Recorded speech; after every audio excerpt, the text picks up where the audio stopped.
Hi everyone, it's Denise from Paper Pastime. Today's video is a little coffin box. People on the message board have been asking if somebody could make a file for this. This is my attempt. Probably not one of my best files, but it's cute. It just opens here. You can put your treat in and then close it. Okay, it's an SVG file. It's for, or actually it's a SCUT file. It's for scale. I looked at doing it in DS, but it was just way too complicated without the group feature, and I just gave up and just resorted to scale. It's done in scale 2, so I'm sorry for all of those who can't use it, but let's get started. This is your cutout that I've cut with scale. I'm sure you can't see it, but there are score lines. There is a separate score page. You do need to use it. It was very difficult to try to score it without.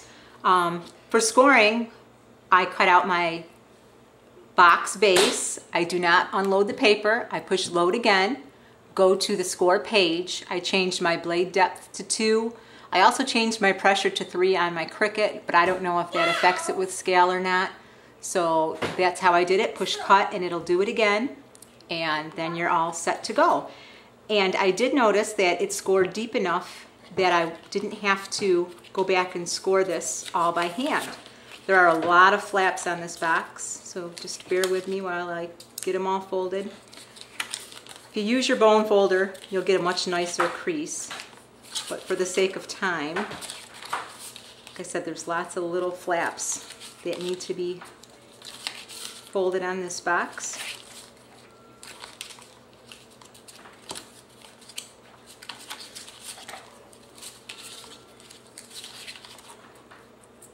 I'm really not a big fan of Halloween, but I did see this box and it looked like a challenge, so I just thought I would try it. Okay, once you have everything folded. Now I did fold it so the score lines were on the inside because I don't want them to show on the outside. I know normally you would do it the other way.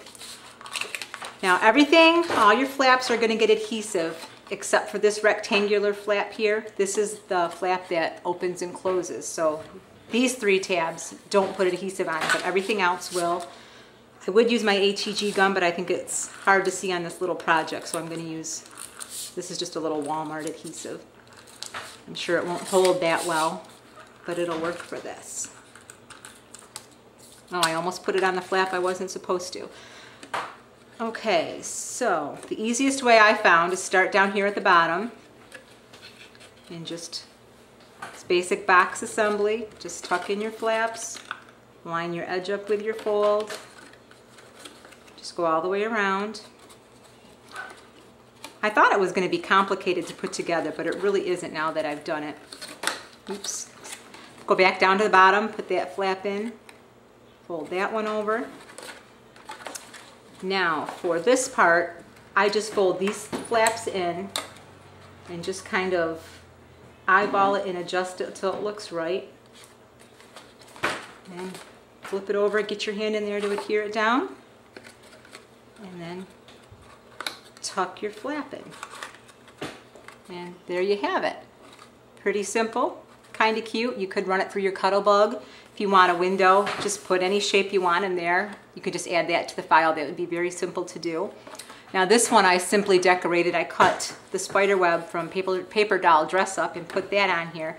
And I also, I don't know if you can see it or not, I took my circle punch and just punched a little notch out. I thought that might make it easier to know where it needed to open. Okay, that's it. Thanks for watching. Bye.